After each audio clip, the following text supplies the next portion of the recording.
ക്ഷമാപണത്തോടുകൂടിയാണ് ഞാൻ സംസാരിക്കുന്നത്. കാരണം മഴ കാരണം വരാൻ കുറച്ച് സമയം താമസിച്ചു. ഞാനൊരു സിനിമയുടെ തക്കയുമായി ബന്ധപ്പെട്ട് ചുരുങ്ങിലായിരുന്നു. കേരളത്തിലെ ഏറ്റവും വലിയ ഡൈനാമിക്കായ ഏറ്റവും വലിയ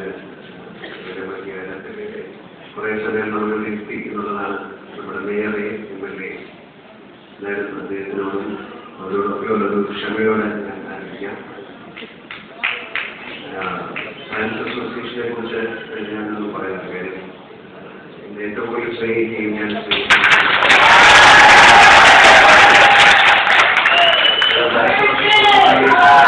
ഈ സയൻസ് അസോസിയേഷന്റെ പ്രവർത്തനം തുടങ്ങിയത് തിരുവനന്തപുരത്ത് മാത്രമല്ല, ഞാൻ കേരളത്തിന്റെ മൂലം മുഴുവൻ സഞ്ചരിക്കുന്ന ഒരാളാണ്, സൂചിപ്പിക്കുന്ന ഒരാളാണ്.